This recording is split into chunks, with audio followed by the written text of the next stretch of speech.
செய்தியாளர் ஷேக் அப்துல்லா இணைகிறார். ஷேக் அப்துல்லா, தற்போதைய சூழல் கள விவரம் என்னவா இருக்கிறது?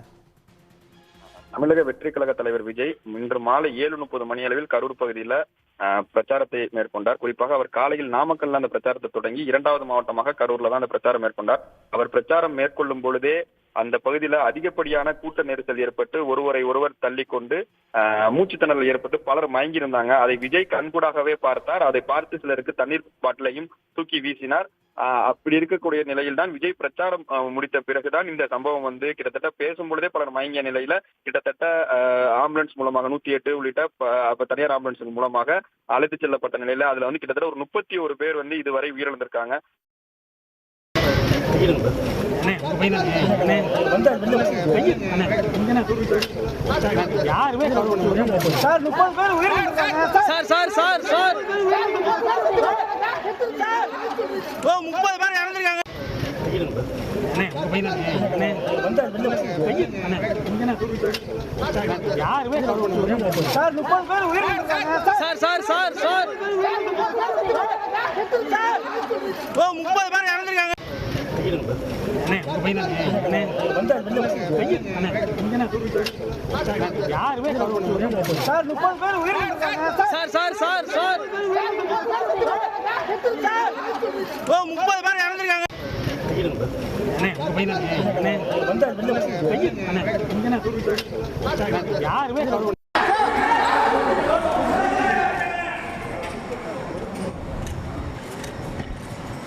திருச்சி விமான நிலையத்திற்கு கார் மூலமாக வந்த விஜய் அங்கிருந்து சென்னை திரும்புகிறார். தனி விமானத்தில் சென்னை திரும்புகிறார். திருச்சி விமான நிலையம் அவரை சூழ்ந்து கொண்டு செய்தியாளர்கள் களத்தில் நடந்த நிகழ்வு குறித்து கேள்விகளை எழுப்ப முற்பட்டனர். ஆனால் அந்த கேள்விகளுக்கு பதிலளிக்காமல் தன்னுடைய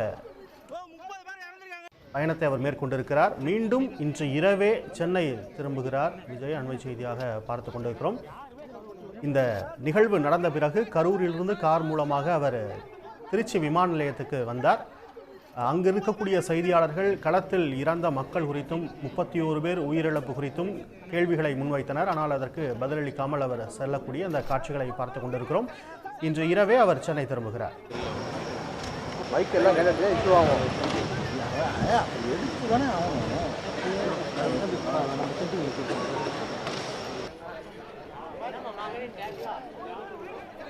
உடனுக்குடன் செய்திகளை தெரிந்து கொள்ள சன் நியூஸ் பெல் ஐகானை கிளிக் பண்ணுங்க.